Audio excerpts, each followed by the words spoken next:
the third lecture of current electricity chapter from class 10. Right guys? So let's get started. और आज हम पढ़ने वाले हैं Ohm's law. So what is Ohm's law?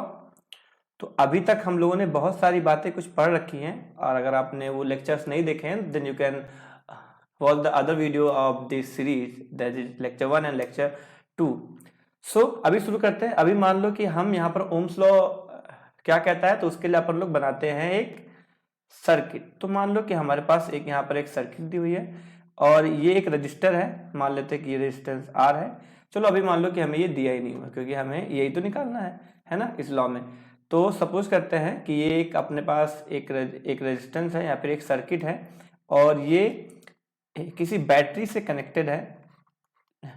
Let's say जिस battery से connected है, इस बैटरी का वोल्टेज क्या है, V है, और ये बैटरी इस सर्किट के अंदर कुछ I करंट भेजती है. ठीक है.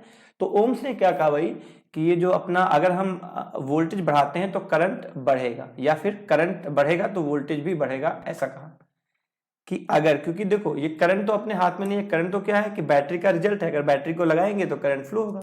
तो हमने देखा कि जब हम कम वोल्टेज की बैटरी लगाते हैं तो क्या होता है, करंट भी कम फ्लो होता है. ज्यादा वोल्टेज की बैटरी लगाते हैं तो ज्यादा करंट फ्लो होता है. और इसलिए ओम्स ने क्या कहा कि पोटेंशियल डिफरेंस जो होता है, क्या होता है बेटे, पोटेंशियल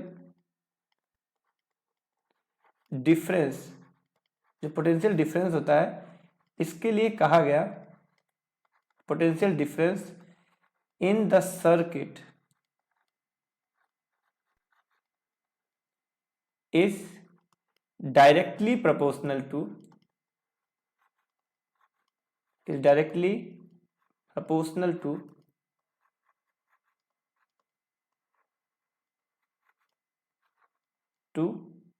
करंट. कहा गया कि करंट बढ़ाओगे तो वोल्टेज बढ़ेगा. तो क्या कहा गया कि जो पोटेंशियल डिफरेंस है वो करंट के डायरेक्टली प्रोपोर्शनल है. So we can write in mathematical form, we can say that V proportional I, right. Okay. Then जब भी हम ये प्रोपोर्शनलिटी का साइन हटाएंगे तो एक कांस्टेंट आएगा, और यहां पर वो कांस्टेंट आता है R. So V equals to RI, यही है ओम्स लॉ. ठीक है. अब यहां पर क्या है, ये जो अपना R निकल के आता है, जो भी अपना R निकल के आता है, इस R को हम लोग क्या कहते हैं, so this R is called as,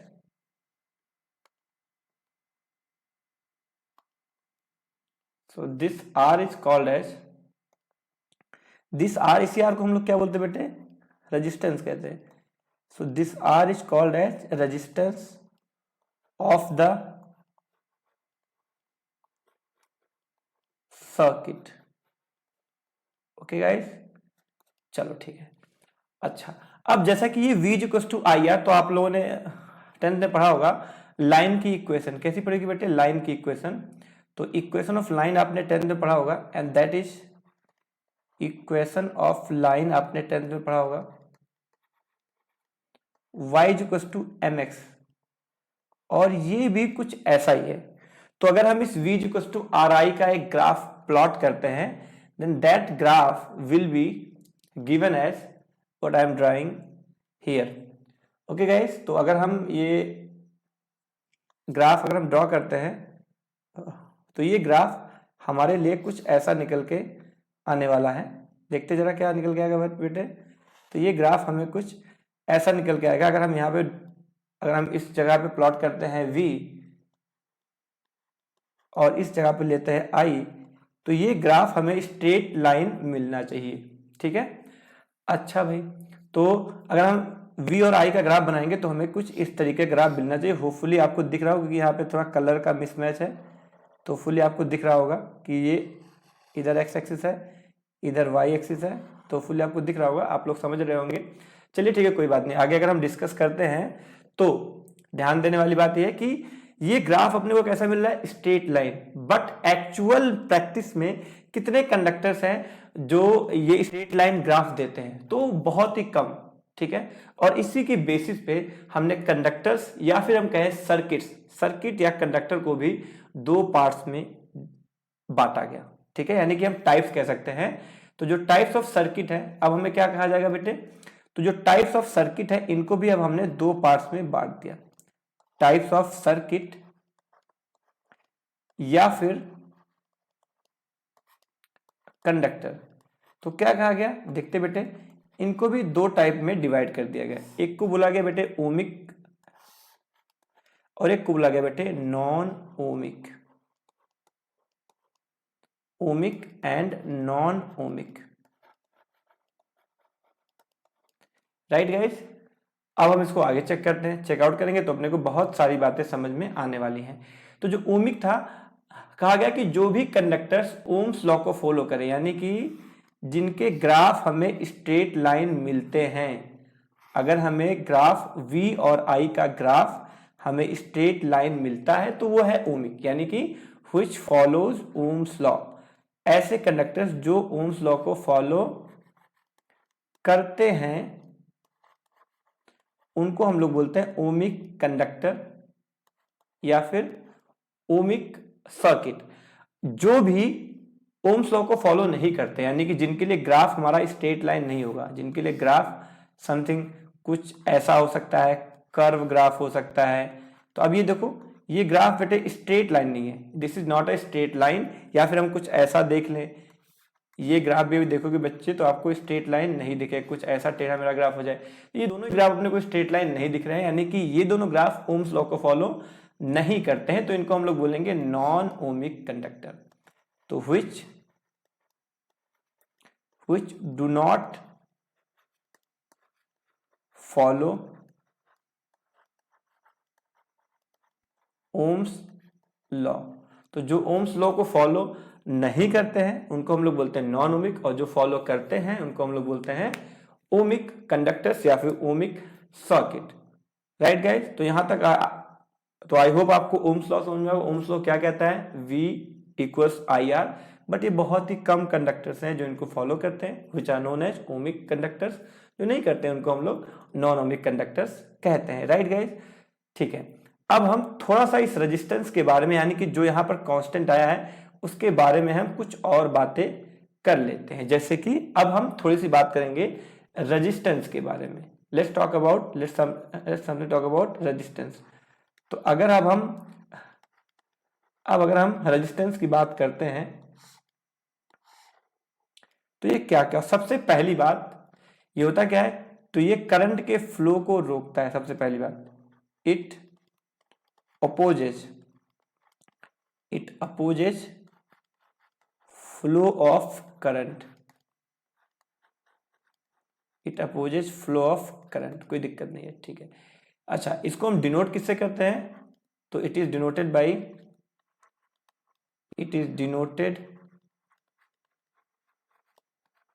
by R। अच्छा, अगर हम इसकी यूनिट की बात करें तो इसके अगर हम यूनिट की बात करते हैं तो यूनिट ऑफ रेजिस्टेंस क्या होता है, अगर हम इसके यूनिट की बात करते हैं तो क्या लिख सकते हैं हम, क्योंकि हमारे पास फॉर्मूला क्या है भाई, V इक्वल्स IR है, तो यहां से R इक्वल्स क्या होता है, V बाई I। अगर हम यूनिट की बात करेंगे तो इसकी यूनिट क्या हो जाएगी, वोल्ट पर एम्पियर। राइट गाइस, बट इसी चीज को शॉर्ट में क्या कहा गया, अब इसी चीज को शॉर्ट में कहा गया ओम से, क्योंकि ओम एक साइंटिस्ट थे तो उनके नाम पे इसी को ओम कहा गया।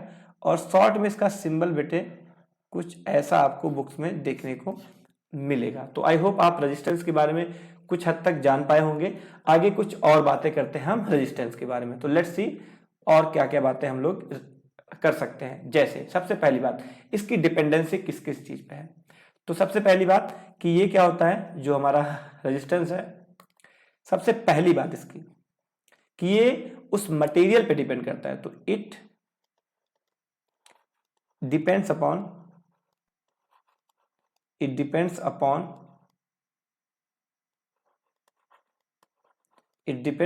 Material, it depend upon material, यानी कि कॉपर है या एल्यूमिनियम है या या कुछ और है तो मटेरियल पे डिपेंड करता है। लाइक कॉपर, मटेरियल क्या हो सकता है, copper, aluminium, silver etcetera.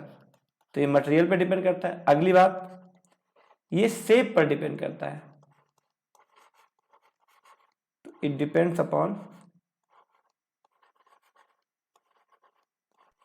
Shape of the conductor. It depends upon shape of the conductor. अच्छी बात है।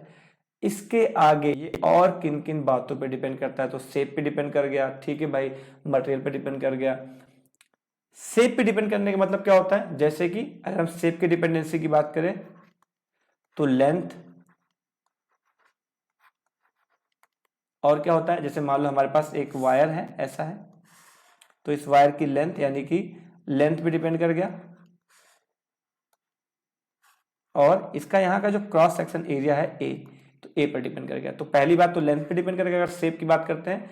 दूसरा शेप क्या है कि ये एरिया ऑफ क्रॉस सेक्शन पर भी डिपेंड करता है। एरिया ऑफ क्रॉस सेक्शन, इस पर भी ये डिपेंड करता है। Right guys. अच्छा, अगली बात कि ये इट डिपेंड्स अपॉन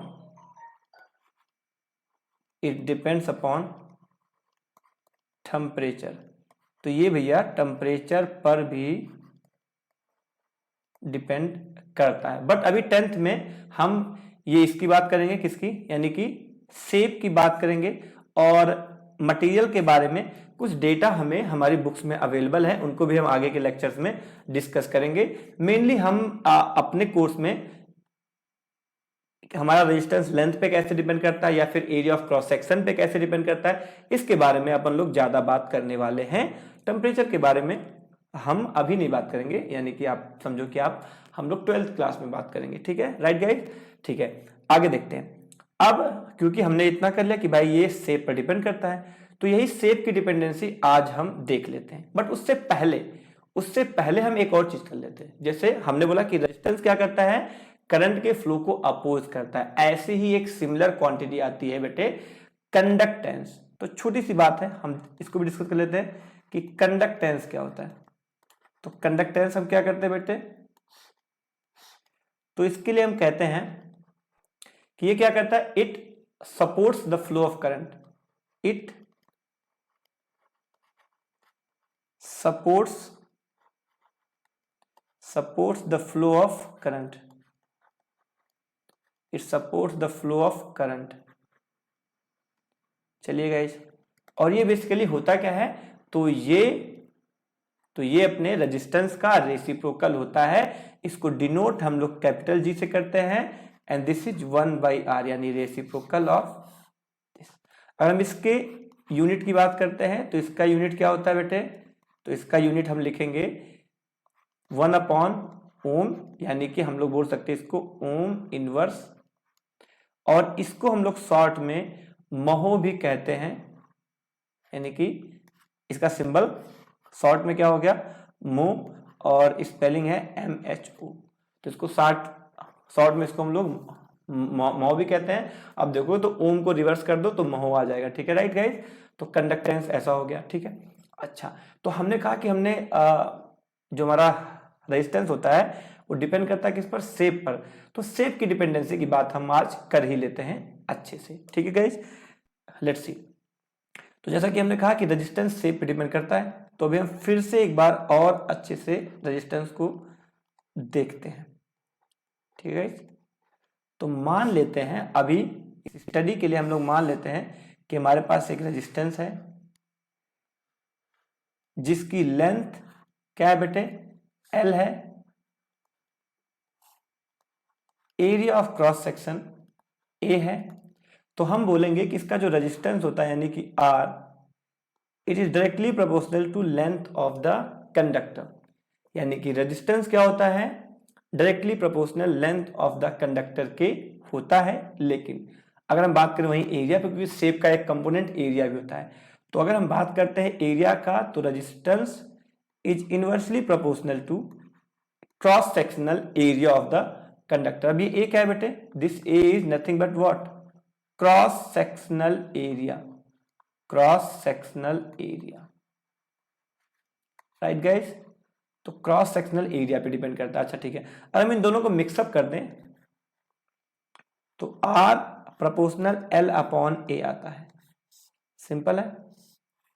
अच्छा, अब जब भी हम यहां से प्रोपोर्शनैलिटी का साइन हटाएंगे तो डेफिनेटली एक कांस्टेंट आने वाला है। तो यहां पर एक कांस्टेंट आता है, इसको हम लोग बोलते हैं रो। तो रो एल ओवर ए। अब यहां पर क्या है बेटे, अब यहां पर रो क्या है, जो रो है इट इज अ कांस्टेंट। ये क्या है बेटे, it is a constant which is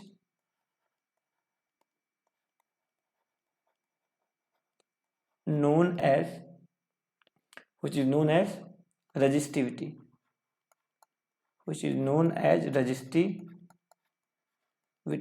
इस कांस्टेंट को हम लोग रेजिस्टिविटी कहते हैं, या फिर इस कांस्टेंट का एक और नाम भी है, वो नाम भी डिस्कस कर लेते हैं अपन लोग जल्दी से। या फिर इस कांस्टेंट को हम लोग स्पेसिफिक रेजिस्टेंस भी कहते हैं। क्या कहते हैं, स्पेसिफिक रेजिस्टेंस भी कहते हैं। तो इस कांस्टेंट का दो नाम है, रेजिस्टेंस या फिर रेजिस्टिविटी या फिर स्पेसिफिक रेजिस्टेंस, रो के। अच्छा, अब अगर रो के बारे में हम कुछ बातें करते हैं कि रो कहां कहां पर डिपेंड करता है, तो पहली बात तो जो रो है ये डिपेंड करता है मटेरियल पे, डिपेंड्स अपॉन मटेरियल, यानी कि अलग अलग मटेरियल का रो अलग अलग होता है। लेकिन रो जो होता है ये डिपेंड नहीं करता, does not depend on shape, conductor के शेप से इसका कोई लेना नहीं है। अच्छा, लेकिन रो टेम्परेचर पर तो डिपेंड ही करता है। तो अभी तक हमने सिर्फ एक ही चीज पे डिपेंड नहीं करता, वो है शेप, ठीक है। अब रो किस पे डिपेंड करता है बेटे, रो डिपेंड्स अपॉन ऑन टेम्परेचर। तो रो टेम्परेचर पर डिपेंड करता है। अच्छा, अब यहां तक की बातें समझ में आ गई होंगी, ठीक है, कोई बात नहीं। आज के लिए हम इतना ही करते हैं, हम मिलेंगे अगले लेक्चर में जहां पर हम थोड़ी सी और इंटरेस्टिंग बातें इसी फॉर्मूले के बारे में डिस्कस करेंगे, ठीक है। और कुछ अच्छे अच्छे क्वेश्चंस भी करने वाले हैं। आज के लिए बस इतना ही, हम मिलते हैं अगले लेक्चर में कुछ इंटरेस्टिंग सा लेकर के। तब तक के लिए बाय बाय। अगर आपने अभी तक इस चैनल को सब्सक्राइब नहीं किया है तो सब्सक्राइब करें। आपको लगता है कि ये हमारे काम से किसी और की हेल्प हो सकती है तो आप अपने दोस्तों को डेफिनेटली इस चैनल को रिकमेंड करें, ताकि उनका भी भला हो सके, क्योंकि इसमें कोई पैसा नहीं लगने वाला है, it is totally free of cost. तो आप इतना तो कर ही सकते हैं। और अगर अच्छा लगता हो तो हमारी वीडियो को लाइक करें। और अगर कोई भी क्वेरी हो तो आप जिस क्लास के हैं उसके रिस्पेक्टिव डिफरेंट ग्रुप्स के लिंक डिस्क्रिप्शन में दिए हुए हैं, वहां पर जाकर के अपनी क्लास के अकॉर्डिंग अपने ग्रुप को ज्वाइन करें और उसमें अपने डाउट्स पोस्ट करें। हम कोशिश करेंगे कि आपके डाउट्स का वीडियो सॉल्यूशन इसी चैनल पर अपलोड करें। तब तक के लिए बाय बाय, टेक केयर।